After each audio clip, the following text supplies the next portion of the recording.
여러분은 자식들이 태어날 때 어떤 기분이 들었나요? 세상을 얻은 기분이 드셨나요? 이게 내 아이인가 하는 신기한 마음과 이 아이를 이제 내가 키워야 하는구나와 같은 책임감, 그리고 좋은 사람, 멋있는 사람, 훌륭한 사람으로 키우고 싶은 욕심과 모든 걸 다 해주고 싶은 마음 등 복잡한 마음이 생기셨을 것입니다. 아기 때는 정말 이쁘고 사랑스러웠고 커가는 내내 긴 시간을 뒷바라지하면서 힘들 때도 많았지만 그래도 내 자식이라 힘든 걸 잊어버리셨을 것입니다. 낳고 나서 더 행복했냐고 묻는다면 그렇다는 대답을 하는 분들도 많습니다. 하지만 이런 아름다운 시간들은 그리 오래 가지 않습니다. 물론 가정 환경에 따라 다르겠지만 자식들이 성인이 될수록 자식들은 자연스럽게 부모로부터 멀어집니다. 심하게는 부모를 짐이라고 여기기도 합니다. 옛 속담에 10자녀 거두는 부모는 있어도 10명의 자식들은 1명의 부모를 못 거둔다는 말이 있습니다. 여러분은 이 말을 어떻게 생각하시나요?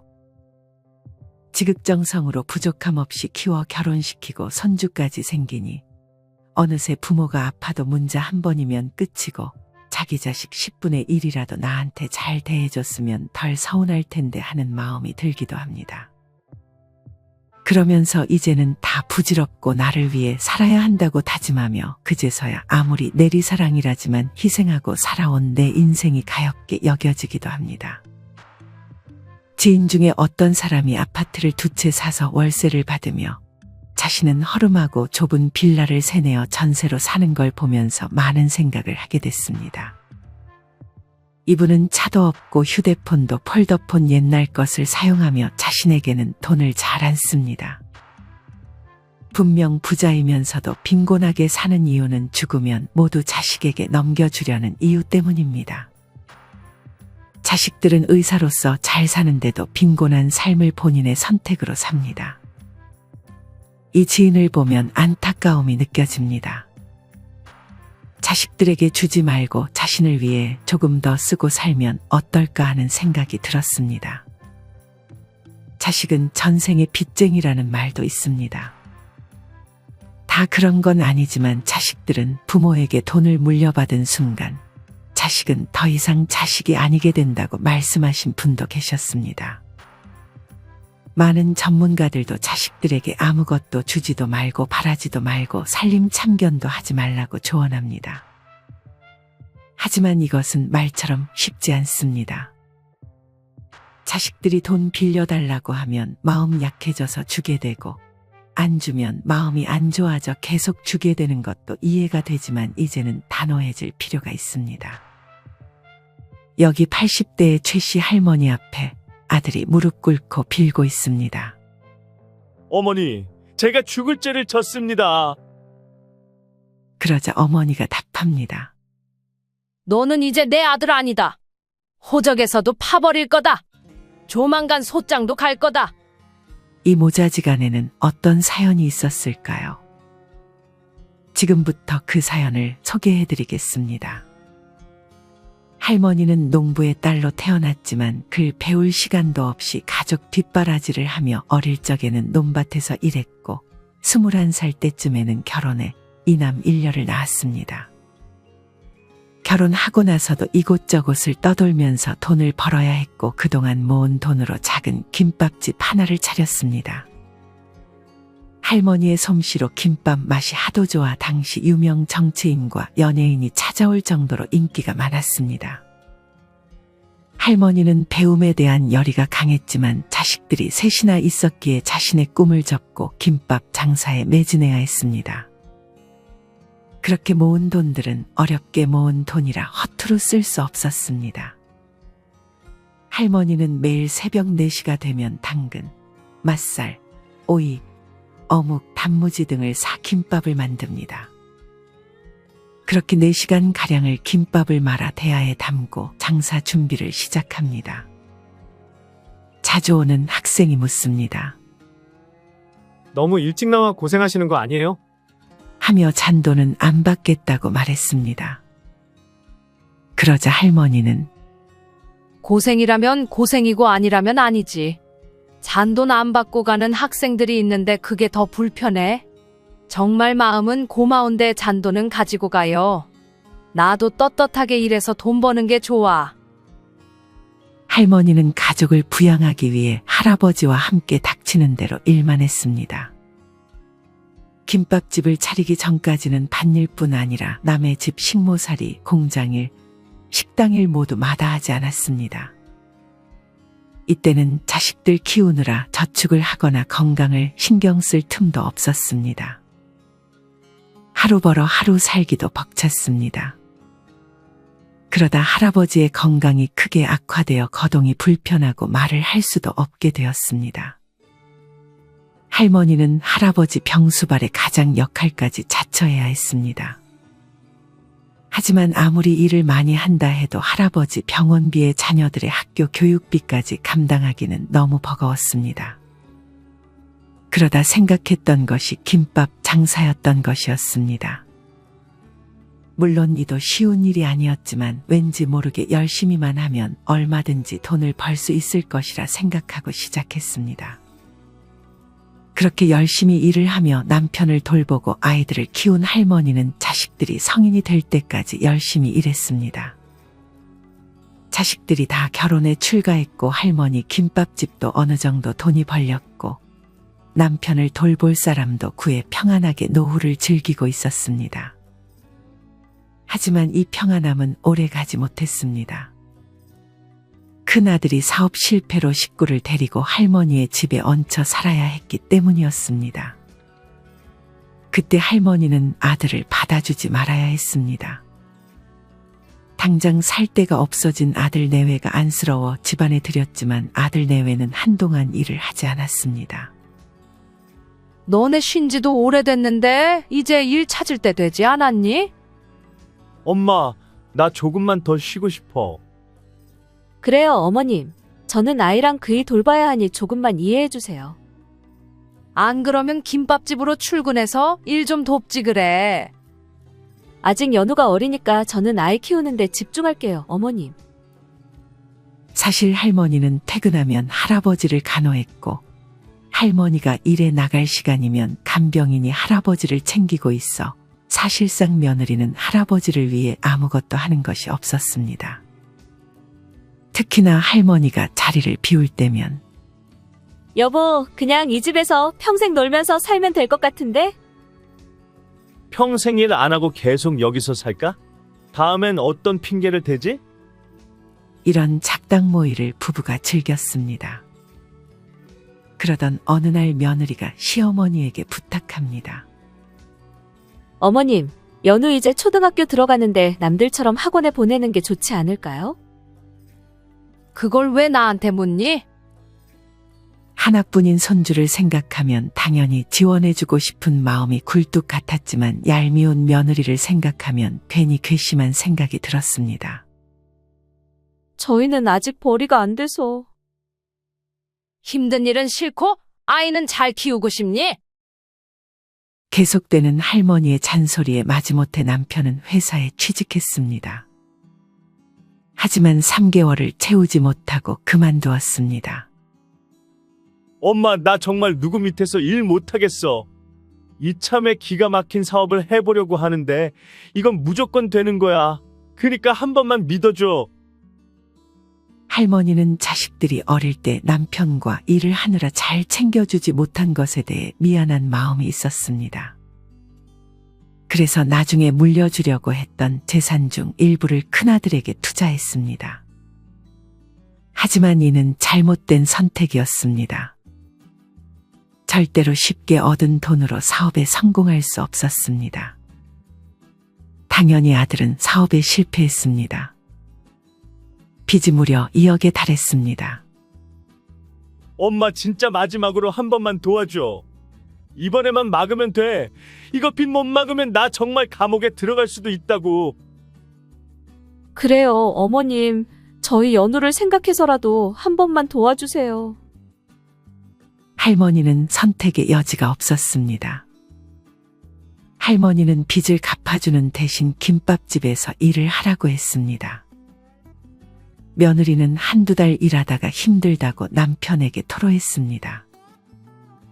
여보, 나 진짜 못하겠어. 새벽 3시에 일어나서 장보고 김밥 싸는 거 너무 못할 짓이야. 그리고 거기 학생들 많이 오는데 김밥집에서 일하는 것도 창피하다고. 이 말을 듣고 아들은 할머니를 찾아가 엄마, 와이프가 아이 키우고 하느라 몸이 많이 안 좋아졌어요. 당분간 김밥집을 쉬게 해주세요. 할머니는 황당해서 네 와이프가 나보다도 몸이 안 좋겠냐? 이혜미는 허리 굽어가면서 니네 먹여 살리려고 김밥 파는데. 이후 큰 아들에게 사업자금을 대주고 빚 갚아줬다는 말이 다른 형제들의 귀에도 들어갔습니다. 그때 연락도 없던 막내딸이 집으로 찾아왔습니다. 사실 할머니는 자식들이 찾아오지 않아도 자식 없다 생각하고 자식들 키우면서 받을 거 다 받았다고 생각해 그간 서운해하지 않았었습니다. 하지만 큰딸이 오랜만에 찾아와서 하는 소리가 엄마, 오빠 빚 갚아줬어? 빚이 2억이었다며 그 돈이 어디서 났어? 빚 갚아준 건 비밀이었지만 깃털 같은 입을 가진 큰 아들이 집에서 어머니가 빚도 갚아주고 일 안 해도 잘 먹고 산다며 다른 형제들에게 자랑하듯 말을 꺼낸 것이었습니다. 할머니는 난감했습니다. 죽기 전에야 자식들에게 공평하게 재산을 물려주려 했지만 큰아들한테만 물려줄 수도 없는 노릇이었기에 공평하게 다른 자식들에게도 일정 재산을 물려주었습니다. 재산을 주기 위해 잘 되던 김밥 가게도 팔아 자식들에게 돈을 물려줬습니다. 나 이제 돈 없다. 남은 돈은 너네에게 줄 테니 나랑 네 아버지 잘 모시고 살아. 알겠어, 엄마. 내가 평생 잘 모실게. 하지만 사실 할머니는 이보다 많은 돈을 숨기고 있었습니다. 실제로 자식들에게 돈을 다 줬다가 안 좋은 결말을 맞은 노인들을 봐오면서 모은 재산을 눈에 흙이 들어가기 전까지 자식에게는 안 주기로 예전부터 마음먹었던 것이었습니다. 할머니는 돈이 없어진 자신을 대하는 자식들의 행동이 변하지 않기를 간절히 바랬습니다. 자식들이 달라진다면 돈은 지키겠지만 왠지 모를 서운함이 있을 것 같았습니다. 아니나 다를까 얼마 안가 큰아들과 며느리가 본색을 드러냈습니다. 아들과 며느리는 할머니를 구박하기 시작했는데 할머니는 다음 날부터 연기를 시작했습니다. 예, 나 고기 먹고 싶은데 고기 좀 사와 줄 수 있니? 고기는 무슨 고기예요? 저기 끓여놓은 된장찌개 있으니 그거 끓여 드세요. 그 된장찌개는 자기들끼리 먹고 찌꺼기랑 국물만 남은 된장찌개였습니다. 할머니가 김밥집을 팔고 집에만 있는 게 못마땅했는지 며느리는 집에만 있지 말고 나가서 폐지라도 줍고 오시는 게 어때요? 무료한 시간도 때우고 저희 식구 살림에 돈 좀 보태주기도 하고요. 며느리의 이런 행동들을 다른 자식들에게 말하려 했지만 아무도 어머니의 말을 잘 들어주지 않았습니다. 엄마 왜? 바쁘냐? 바쁘지 왜? 그게 아니라 며느리가. 엄마 잠깐만, 나중에 전화할게. 할머니는 씁쓸하게 전화를 끊습니다. 얼마 후 딸이 찾아와 큰아들과 얘기를 나눴습니다. 할머니는 귀가 안 좋은 척 연기했지만 사실 작은 소리도 잘 들릴 정도로 청력이 좋았습니다. 큰아들과 딸의 대화 내용은 이랬습니다. 오빠, 엄마 이제 요양원 슬슬 보내도 되지 않아? 이제는 늙으면 다들 요양원 들어가잖아. 요양원으로 보내는 게 불효가 아닌 시대라고. 하지만 아직 받아야 할 아파트가 남았던 큰아들은 일단 자기가 더 모시겠다며 생색냈습니다. 오빠의 꿍꿍이를 눈치챈 막내딸은 엄마 아파트 팔면 그 돈은 어떡할 거야? 설마 오빠 혼자 다 가질 생각은 아니지? 막말로 오빠네가 이제까지 엄마한테 받은 지원도 있고 이 아파트까지 가지겠다는 건 욕심이지. 뭐가 욕심이야? 그러면 너는 엄마한테 뭐 해준 거 있냐? 그래도 오빠처럼 사고는 안 쳤지. 둘의 말싸움은 몸싸움으로 번졌습니다. 그만해라, 그만해. 너 얼른 돌아가. 할머니는 일단 딸을 돌려보냈습니다. 사실 할머니에게 제일 아까운 자식은 해외에 살고 있는 작은 아들이었습니다. 큰아들과 막내딸은 몰라도 작은아들은 항상 엄마를 위해주고 전화도 많이 하는 자식이었기 때문입니다. 할머니는 차라리 자식은 이렇게 멀리 떨어져 있는 게 제일 낫구나 하는 마음이 들었습니다. 큰아들과 며느리는 할머니의 연기에 감쪽같이 속았습니다. 할머니가 귀도 안 들리는 줄 알고 이제는 대놓고 며느리와 작당 모의를 했습니다. 모두가 잠든 새벽, 할머니는 물을 마시러 거실로 나왔습니다. 그때 안방에서 아들과 며느리가 대화하는 소리를 우연히 들었습니다. 여보, 이제 전호인네 돈도 없는 것 같은데 어떡할 거야? 일단 이 집부터 어떻게 넘겨받을 수 없나? 안 그러면 또 망할 시누이가 언제 와서 횡패 부릴지 모른다고. 그러게, 일단 방법을 좀 생각해보자. 돈 벌기가 이렇게 쉬운 거였네. 일을 왜 해? 저기 내 돈줄이 아무것도 모르고 자고 있는데. 그 말을 들은 할머니는 벙쪘습니다. 아무리 어릴 때 일하랴 남편 돌보랴 아이들에게 많은 관심을 주지 못했지만 이렇게까지 부모에게 막말을 할 수가 있는지 하고 큰 배신감이 들기도 했습니다. 미안한 감정이 있어서 그동안 참았지만 자식과 며느리는 선을 넘었습니다. 손주도 예전에는 할머니 방에 올 때마다 1,000원씩 챙겨줬었는데 그때면 하루에 20번도 넘게 할머니 방에 찾아왔습니다. 하지만 이제 돈을 안 주자 손주도 얼굴을 비추지 않습니다. 할머니는 그때 절실히 깨달았습니다. 세상에 필요한 건 자식도 손주도 아니구나. 이래서 손자 손녀한테 아무리 잘해줘도 성장해서 할아버지 할머니 일도 생각하지 않는다는 말이 나오는구나 생각했습니다. 할머니는 슬프지만 이런 현실을 받아들였습니다. 그리고 남은 돈은 절대 얘기 안 하고 자식들 돈이 떨어질 때까지 기다렸습니다. 며칠 후 갑자기 아들 며느리가 잘해주기 시작했습니다. 할머니는 단번에 조만간 아파트를 달라 할 것이라는 것을 깨달았습니다. 뭔가 부탁이 있을 때만 행동이 달라지는 건 어쩜 이리 안 변하는지 이제 할머니는 아들 며느리의 행동을 모두 간파했습니다. 엄마 그간 서운했지? 내가 너무 엄마를 못 챙긴 것 같더라고. 우리 다 같이 여행이나 갔다 올까? 대신 엄마, 어차피 이 아파트 나중 돼서는 큰 손자인 연우한테 다 갈 텐데 일단 내 명의로 해놓는 게 어때? 할머니는 한 발 물러서서 그래, 이 집은 조만간 너희에게 물려주마. 하며 내일 바로 등기소에 가자고 말했습니다. 하지만 할머니가 향한 곳은 등기소가 아닌 부동산 공인중개 사무소였습니다. 엄마, 명예 이전은 저기 등기소에서 해야지. 그 집 팔았다. 그리고 할머니는 작은 빌라 계약서에 도장을 찍었습니다. 엄마 지금 뭐 하는 거야?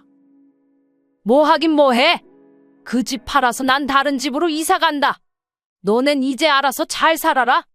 그리고 남은 돈은 앞으로 너네한테 줄 일 절대 없고 해외에 있는 동철이한테 상속하기로 했다. 집에 CCTV를 몰래 달아 아들 며느리가 할머니를 그간대했던 장면들이 녹화되어서 어차피 소송에도 큰 아들한테는 한 푼도 상속 안 되게 만들었습니다. 아니 엄마 이러는 게 어딨어? 그럼 작정하고 아들을 속인 거야? 니네가 어떻게 할 줄 알고 목숨과도 같은 재산을 미리 줘? 네가 보기엔 엄마가 머저리로 보이냐? 그러고는 며느리 앞에 가서 이 요망한 년 얼마 전까지 눈부라리더니 왜 갑자기 눈을 깔아? 하던 대로 하지. 그 말을 남기며 할머니는 유유히 그곳을 빠져나왔습니다. 언제 또 큰 아들이 딸에게 전화했는지 딸에게서 전화가 왔습니다.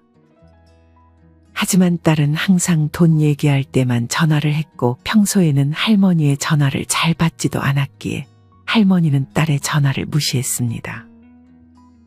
할머니는 자식들에게 재산을 물려줄 때 효도각서를 받았습니다. 민법상 부담부 증여로 인정되기 위해서 증여하는 재산과 부담해야 하는 의무 내용을 구체적으로 쓰고 의무를 이행하지 않으면 증여한 재산을 돌려받을 수 있다는 글을 꼭 써넣어야 한다는 것도 할머니는 미리 알고 있었습니다.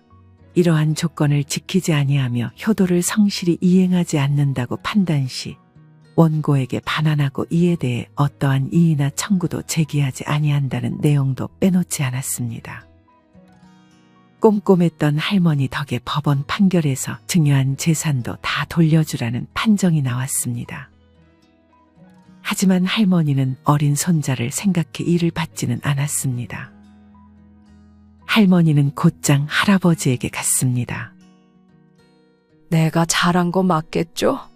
이 돈 가져다 죽을 때까지 우리 씁시다. 이제 자식 말고 우리를 위해 살아요. 할머니는 김밥집도 다시 차렸습니다. 그리고 아들이 들어오기 전처럼 다시 낮에는 일을 하고 밤에는 할아버지를 돌보며 자식 부부와 살 때는 지옥이었지만 이제는 행복한 노후를 보내고 있습니다.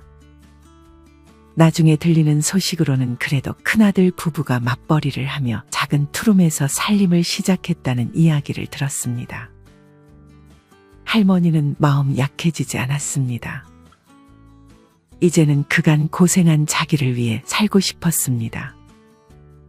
할머니는 뒤늦게 처음부터 그냥 재산 밝히지 말고 돈을 꼭 움켜줬으면 그렇게라도 자식들이 억지로라도 효도했으면 상황이 달라졌을까 하는 상상을 해봅니다. 간혹 재산을 모두 자식들에게 미리 증여해서 몹쓸 꼴을 당하는 노인분들의 기사를 접할 수 있습니다. 돈이 효자라고 하면 거부감을 보일 수 있지만 돈이 효자인 것이 맞는 듯한 느낌이 들기도 합니다. 우리 부모님들 자식들이 성인 되기 전까지 잘 키우셨으면 이미 부모의 도리는 다 하신 것입니다. 이후에 자식들이 손을 벌렸다고 해서 안 해줬다고 해서 죄책감 가질 필요 없습니다. 그 돈 모두 지금껏 살아온 나를 위해서 애썼다, 고생했다 하며 맛있는 것도 많이 먹고 좋은 곳도 놀러가면서 행복한 노후를 보내셨으면 좋겠습니다. 이상으로 오늘의 영상을 마치겠습니다. 우리 모든 구독자분들의 행복한 여생을 응원합니다. 다음에 더 좋은 내용으로 찾아뵙겠습니다. 감사합니다.